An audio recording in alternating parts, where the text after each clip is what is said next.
CD 5. Capítulo 5. As genialidades, entre aspas, Weasley. Harry rodopiou cada vez mais veloz, apertando os cotovelos junto ao corpo. Lareiras difusas passaram como relâmpagos por ele, até que começou a se sentir nauseado e fechou os olhos. Depois, ao sentir finalmente que estava desacelerando, esticou as mãos para a frente e fez força para parar, em tempo de evitar cair de cara na lareira da cozinha da casa dos Weasley. "Ele comeu?" perguntou Fred, excitado, estendendo a mão para ajudar Harry a se levantar. "Comeu", disse Harry, se endireitando. "O que era?" "Caramelo incha-língua", informou-lhe Fred, animado. "Foi Jorge e eu que inventamos. Passamos o verão todo procurando alguém para experimentar." A pequena cozinha explodiu de risadas. Harry olhou para os lados e viu que Rony e Jorge estavam sentados à mesa da cozinha com dois rapazes ruivos que ele nunca vira antes, embora soubesse na hora quem deviam ser: Guy e Carlinhos, os dois irmãos Weasley mais velhos. "Como vai, Harry?" disse o que estava mais próximo, sorrindo para ele e estendendo a mão enorme, que Harry apertou sentindo calos e bolhas sob os dedos. Tinha que ser Carlinhos, que trabalhava com dragões na România. O rapaz tinha o mesmo físico dos gêmeos, mais baixo e mais forte do que Percy e Rony, que eram compridos e magros. Seu rosto era largo e bem-humorado, castigado pelo sol, e tão sardento que quase parecia bronzeado. Os braços eram musculosos, e em um deles havia uma grande e reluzente queimadura. Guy se levantou sorrindo e também apertou a mão de Harry. O rapaz foi uma surpresa. Harry sabia que ele trabalhava para o Banco dos Bruxos, o Gringotts, e que fora monitor-chefe em Hogwarts, e sempre imaginara que Guy fosse uma versão mais velha de Percy. Preocupado com as infrações dos regulamentos e chegado a mandar em todo mundo. No entanto, Guy era, não havia outra palavra, descolado. Alto, os cabelos compridos presos em um rabo de cavalo. Usava um brinco de argola com um berloque pendurado que parecia um dente canino. Suas roupas não estariam deslocadas em um concerto de rock, exceto pelo detalhe de que as botas não eram feitas de couro de boi, mas de couro de dragão. Antes que alguém pudesse dizer alguma coisa, ouviu-se um leve estalo, e o Sr. Weasley apareceu de repente junto ao ombro de Jorge. Parecia mais zangado do que Harry jamais o vira. "Não teve graça alguma, Fred", gritou ele. "Que diabo foi que você deu àquele garoto trouxa?" "Eu não dei nada a ele", disse Fred com outro sorriso malvado.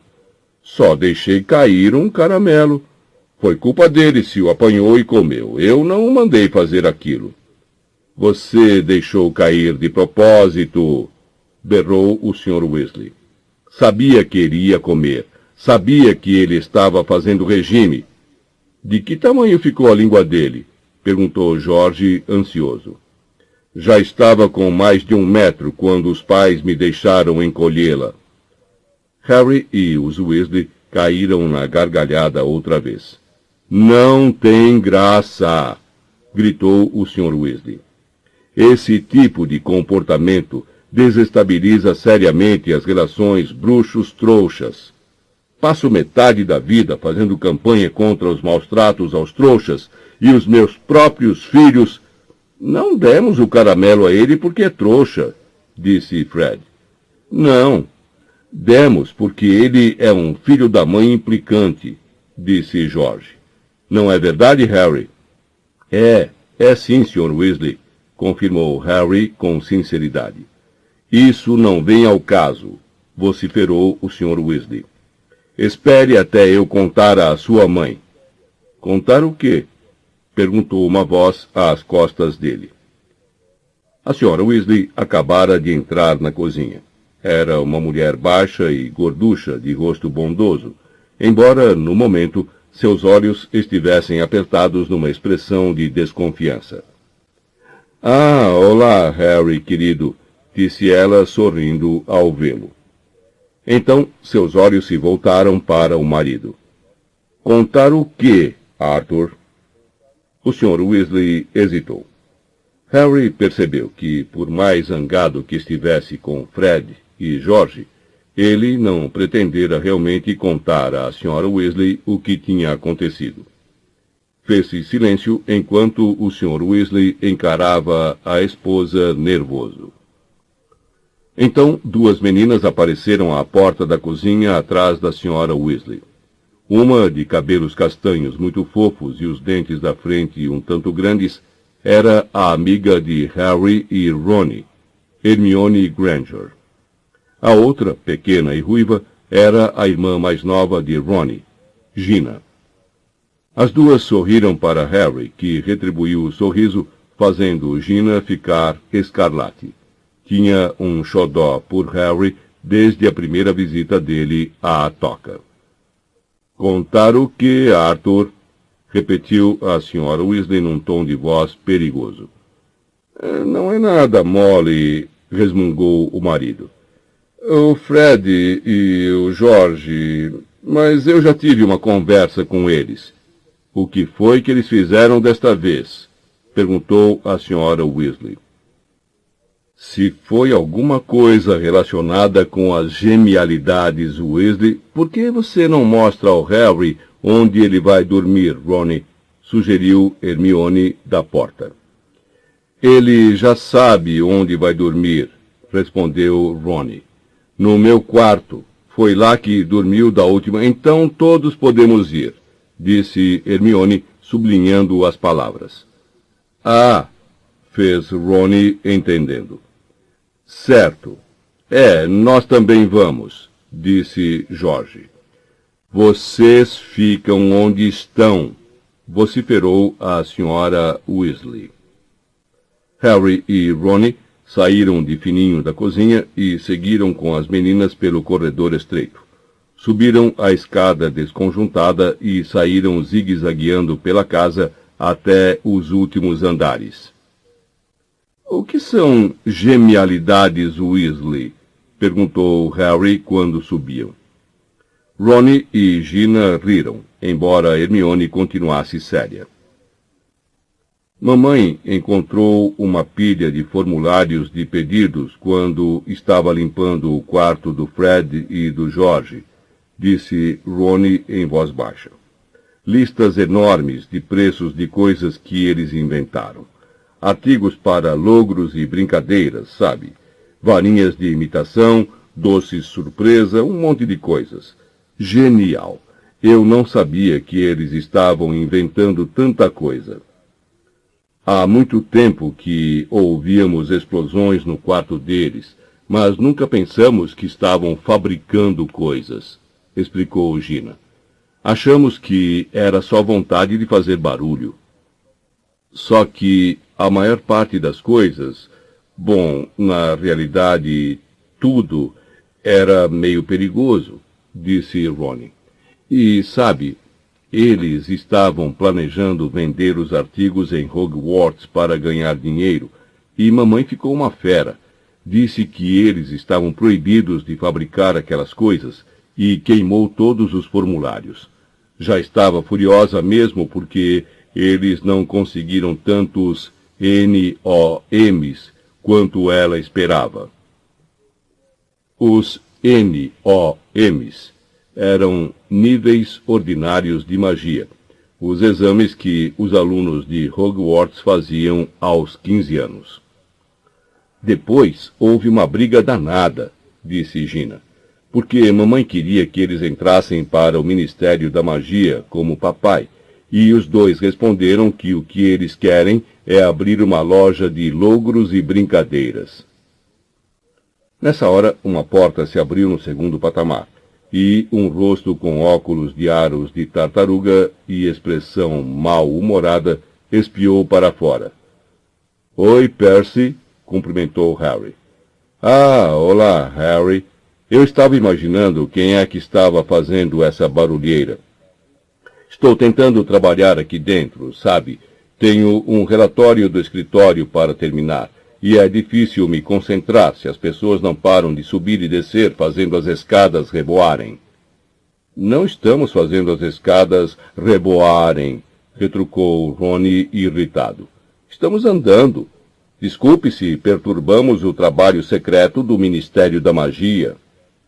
No que é que você está trabalhando? Perguntou Harry. Num relatório para o Departamento de Cooperação Internacional em Magia, disse Percy cheio de si. Estamos tentando padronizar a espessura dos caldeirões. Há muitas peças importadas que são um pouco finas. Os furos têm aumentado à razão de 3% ao ano. Vai mudar o mundo esse relatório. Ah, vai, comentou Rony. Primeira página do Profeta Diário, espero. Caldeirões vazam. Percy corou de leve. Você pode caçoar, Rony, disse o irmão com veemência. Mas a não ser que se baixe uma lei internacional, o mercado vai acabar inundado de produtos com paredes e fundos finos que ameaçam seriamente... Sei, tudo bem, interrompeu o Rony e recomeçou a subir as escadas. Percy bateu à porta do quarto. Quando Harry, Hermione e Gina iam começar a acompanhar Rony na subida de mais 3 lances de escada, ouviu os ecos dos gritos na cozinha. Pelo jeito, o Sr. Weasley contara à Sra. Weasley sobre os caramelos.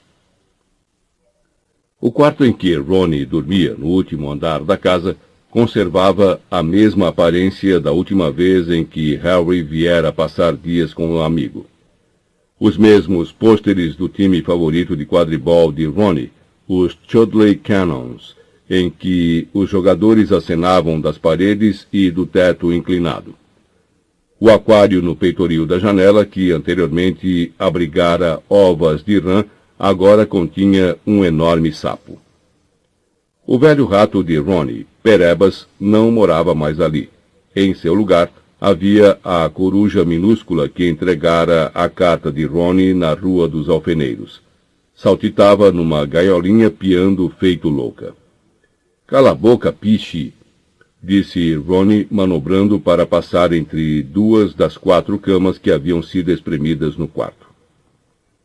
Fred e George estão aqui conosco porque Guy e Carlinhos ficaram com o quarto dos 2, disse Rony a Harry. Percy conseguiu ficar com o quarto só para ele, porque tem que trabalhar. Por que é que você chama essa coruja de piche? Perguntou Harry a Rony. Porque Rony está sendo idiota, disse Gina. O nome todo é Pichitinho. É, e isso não é um nome nem um pouco idiota, comentou Rony sarcasticamente. Foi Gina que o batizou, explicou a Harry. Ela acha que é um nome bonitinho. Eu tentei mudar, mas já era tarde demais. Ele não responde a nenhum outro. Então ficou Pichi. Tenho que trancar ele aqui porque vive chateando o Arrow e o Hermes. Pensando bem, chateia a mim também. Pichitinho voava alegremente pela gaiola, piando em tom agudo. Harry conhecia Rony muito bem para levá-lo a sério. Tinha reclamado todo o tempo do seu velho rato Perebas, mas ficara aborrecidíssimo quando pareceu que o gato de Hermione, Bichento, o comera. Por onde anda o Bichento? Perguntou Harry a Hermione nessa hora. No jardim, espero. Ele gosta de caçar gnomos. Nunca tinha visto nenhum. Então o Percy está gostando do trabalho? Perguntou Harry, se sentando em uma das camas e se pondo a observar os Chudley Cannons entrando e saindo velozes dos pôsteres no teto. Gostando? Disse Rony misterioso. Acho que nem voltaria para casa se papai não obrigasse. Está obcecado. E nem puxe conversa sobre o chefe dele. O Sr. Crouch diz... Como eu ia dizendo ao Sr. Crouch, o Sr. Crouch é de opinião... O Sr. Crouch esteve me dizendo... Qualquer dia desses vão anunciar o noivado dos dois. Como foi o seu verão, Harry? Bom? Perguntou Hermione. Recebeu os pacotes de comida que mandamos e tudo mais? Recebi, muito obrigado. Salvaram minha vida aqueles bolos. E teve notícias de... Ron começou, mas a um olhar de Hermione calou a boca. Harry sabia que Ron ia perguntar por Sirius. Ron e Hermione tinham participado tão intensamente da fuga de Sirius do Ministério da Magia que estavam quase tão preocupados com o padrinho de Harry quanto o garoto. Porém, falar dele na frente de Gina não era uma boa ideia.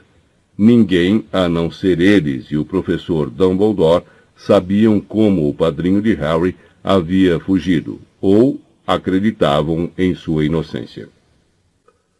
Acho que eles pararam de discutir, disse Hermione para disfarçar o momento de constrangimento, porque Gina olhava com curiosidade de Ron para Harry. Vamos descer e ajudar sua mãe com o jantar? Tudo bem, disse Ron. Os quatro tornaram a descer e encontraram a Sra. Weasley sozinha na cozinha, parecendo extremamente mal-humorada. Vamos comer no jardim, disse ela quando os garotos entraram. Não há lugar para 11 pessoas aqui dentro. Podem levar os pratos para fora, meninas? Gui e Carlinhos estão arrumando as mesas. Facas e garfos, por favor, vocês dois, disse ela a Ron e Harry.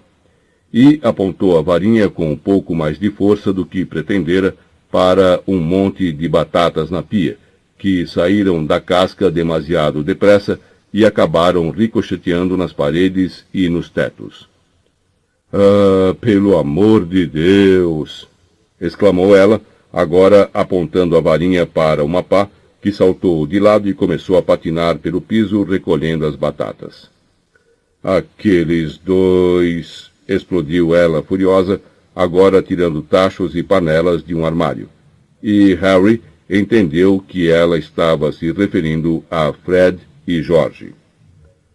Não sei o que vai ser deles, realmente não sei.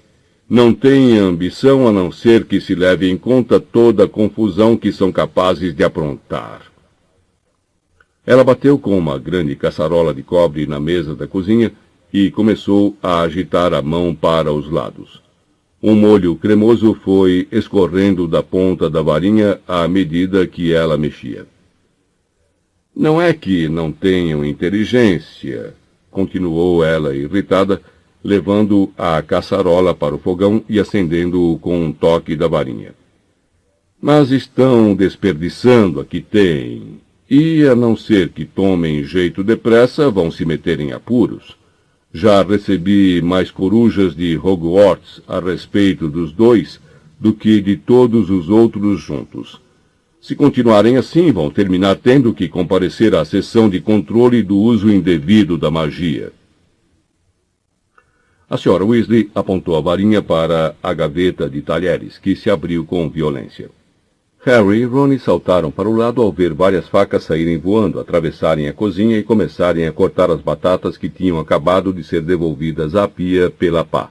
Não sei onde foi que erramos com os gêmeos, disse a Sra. Weasley, descansando a varinha e recomeçando a tirar mais caçarolas do armário.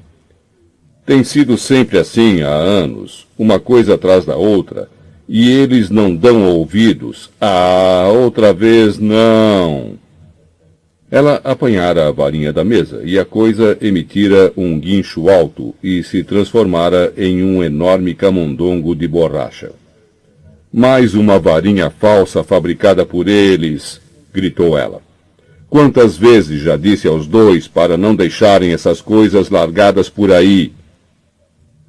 Ela agarrou a própria varinha e quando se virou descobriu que o molho no fogão estava soltando fumaça.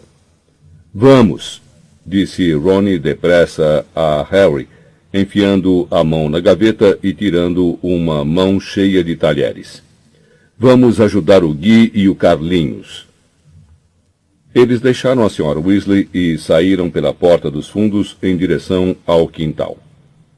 Tinham dado apenas alguns passos quando o gato de Hermione, de pelo amarelo e pernas arqueadas, saiu saltando do jardim, o rabo de escova de limpar garrafas esticado no ar, caçando alguma coisa que parecia uma batata com pernas, suja de terra. Harry reconheceu-a instantaneamente. Era um gnomo. Mal chegava aos 25 centímetros de altura, os pezinhos cascudos batendo céleres no chão ao atravessar o quintal e mergulhar de cabeça em uma das botas espalhadas à porta da casa. Harry ouviu o gnomo se acabar de rir quando o bichento enfiou a pata na bota, tentando alcançá-lo. Entre mentes ouvia-se um estrépito de coisas que batiam do outro lado da casa. A origem do barulho surgiu quando eles entraram no jardim e viram Guy e Carlinhos de varinhas em punho, fazendo duas mesas velhas voarem alto pelo gramado e colidirem, cada qual tentando derrubar a outra no chão. Fred e George aplaudiam. Gina ria e Hermione estava parada junto à Sebe, pelo jeito dividida entre o riso e a aflição. A mesa de Guy bateu na de Carlinhos com estrondo e perdeu uma das pernas. Eles ouviram um barulho no alto, todos ergueram os olhos e viram a cabeça de Percy aparecer à janela do segundo andar. "Dá para vocês maneirarem!" berrou ele. "Desculpe, Percy", disse Guy, rindo. "Como é que vão os fundos dos caldeirões?" "Muito mal", disse Percy, irritado, e tornou a fechar a janela com uma pancada. Rindo, Guy e Carlinhos devolveram as mesas em segurança ao chão, juntaram-nas pelas extremidades e então, com um golpe de varinha, Guy colou de volta a perna da mesa e conjurou toalhas do nada. Às 7 horas, as duas mesas rangiam sob o peso de travessas e mais travessas da excelente comida da Sra. Weasley. E os 9 Weasley, Harry e Hermione, se sentaram para jantar sob um céu azul escuro e limpo. Para alguém que andara sobrevivendo com refeições de bolos cada vez mais secos o verão inteiro, aquilo era o paraíso. E, no primeiro momento, Harry escutou mais do que falou, servindo-se de empadão de galinha e presunto, batatas cozidas e salada. Na ponta da mesa, Percy contava ao pai todos os detalhes do seu relatório sobre os fundos dos caldeirões. "Eu prometi ao Sr. Crouch que aprontaria o relatório até terça-feira", dizia Percy pomposo. "É um pouco mais cedo do que ele pediu, mas gosto de estar um passo à frente. Acho que ele ficará agradecido por eu ter terminado em menos tempo. Quero dizer, há muito trabalho em nosso departamento neste momento, com todas as providências para a Copa Mundial. Não estamos recebendo a colaboração necessária do Departamento de Jogos e Esportes Mágicos. Ludo Bagman, eu gosto do Ludo", disse o Sr. Weasley em tom ameno. "Foi ele que nos arranjou aqueles excelentes lugares para a Copa. Fiz um favorzinho a ele. O irmão Otto se meteu em uma pequena confusão. Um cortador de grama com poderes fora do comum. Eu acertei o problema." Bagman é uma pessoa agradável, é claro", disse Percy, fugindo à questão. "Mas como conseguiu ser chefe do departamento quando o comparo ao Sr. Crouch? Não posso imaginar o Sr. Crouch perdendo um funcionário do departamento sem tentar descobrir o que aconteceu com ele."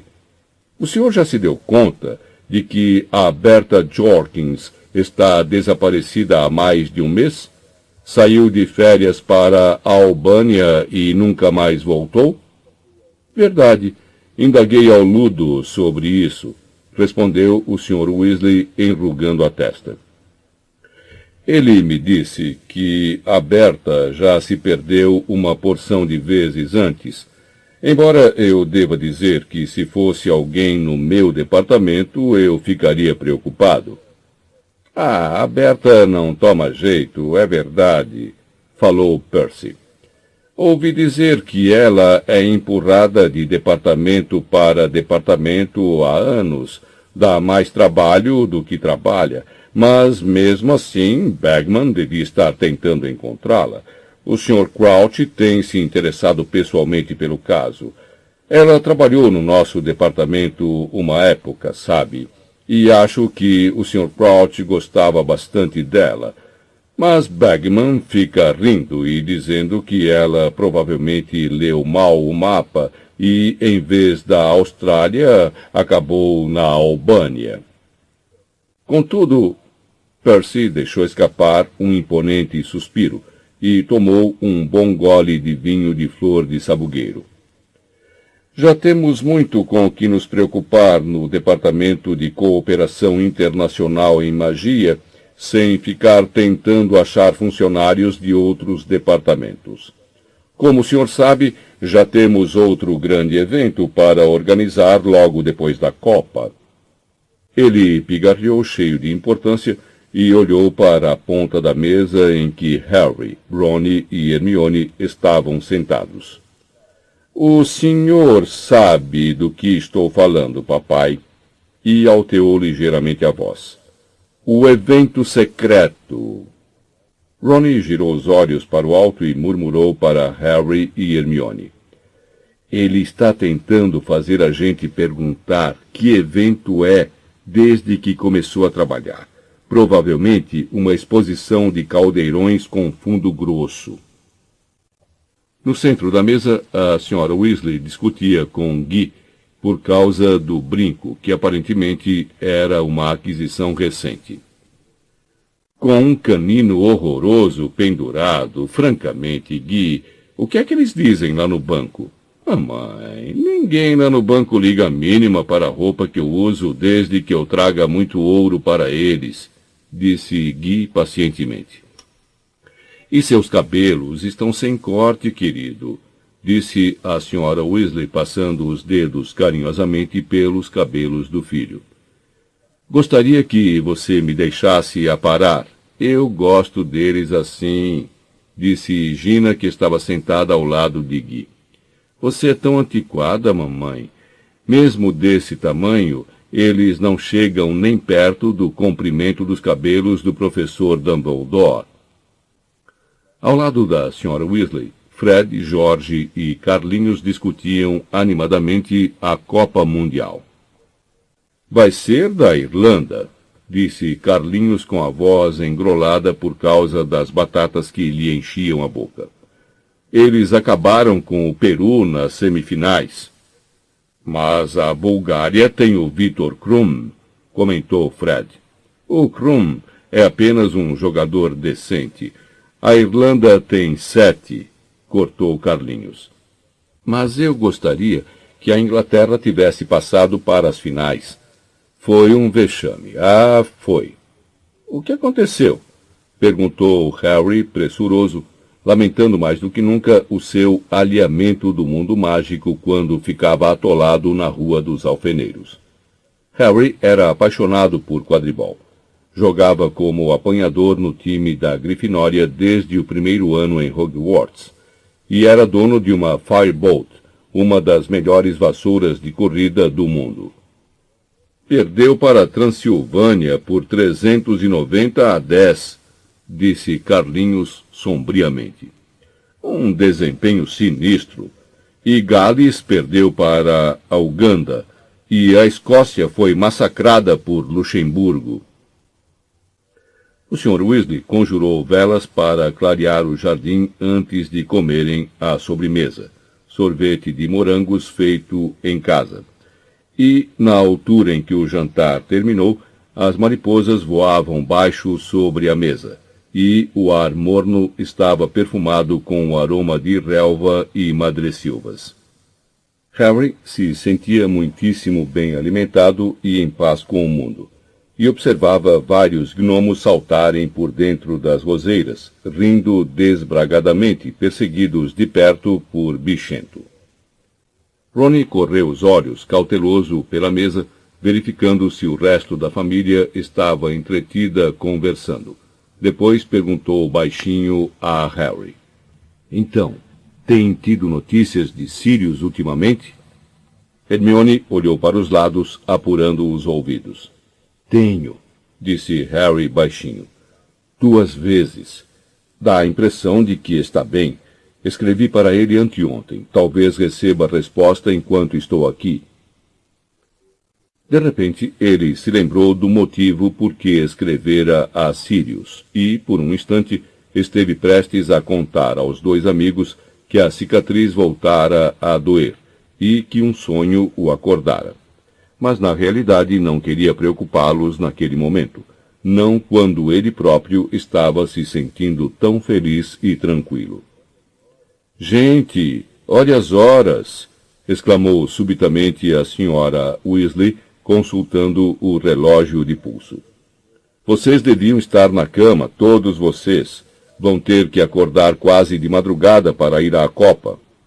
Harry, se você deixar a sua lista de material escolar, eu compro tudo para você amanhã no Beco Diagonal. Vou comprar o dos meus meninos. Talvez não haja tempo depois da Copa Mundial. Da última vez o jogo durou 5 dias. Uau! Espero que aconteça o mesmo desta vez, exclamou Harry entusiasmado. Eu espero que não, disse Percy virtuosamente. Estremeço só de pensar no estado da minha caixa de entrada se eu me ausentar 5 dias do trabalho. Alguém poderia deixar bosta de dragão nela outra vez, hein, Percy? Comentou Fred. Aquilo foi uma amostra de fertilizante da Noruega, protestou Percy corando. Não foi nada pessoal. Foi, cochichou Fred para Harry quando eles se levantaram da mesa. Fomos nós que mandamos. Fim do CD 5.